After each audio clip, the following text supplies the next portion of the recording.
फरीसी और रवायात। मुकद्दस मत्ती की अंजील उसका 15 बाब 1 ता 20 आयात तक।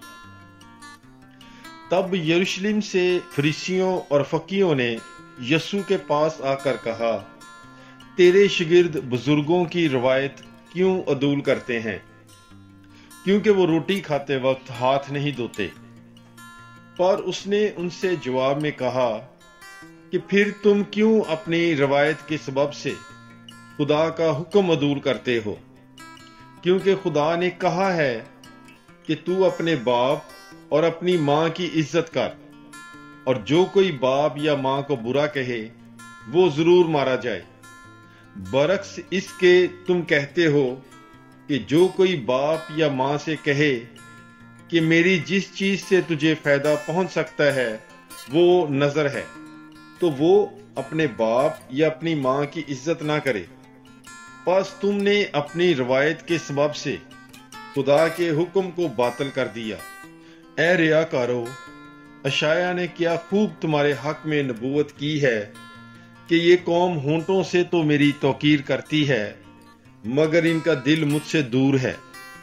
बस ये बेफायदा मेरी परस्तिश करते हैं, क्योंकि आदमियों के अहकाम की तालीम सिखाते हैं। तब उसने हजूम को अपने पास बुलाकर उनसे कहा कि सुनो और समझो, जो चीज मुंह में जाती है वो इंसान को नापाक नहीं करती, बल्कि जो मुंह से निकलती है वही इंसान को नापाक करती है। तब शागिर्दों ने पास आकर उससे कहा, क्या तू जानता है कि फरीसियों ने ये बात सुनकर ठोकर खाई?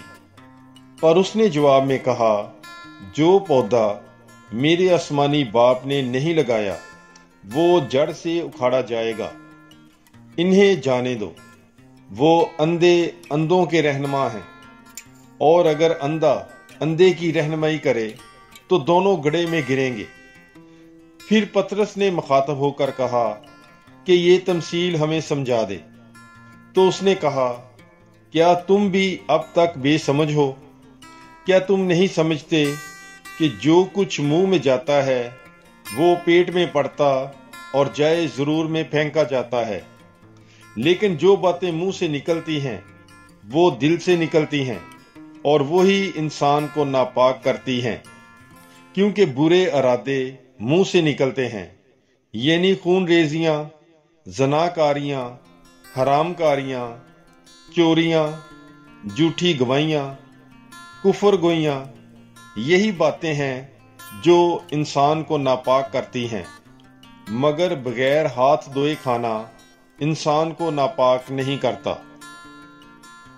पाक कलाम के पढ़े और सुने जाने पर खुदावंद की बरकत हो, खुदा का शुक्र हो। God bless you. Bible is life.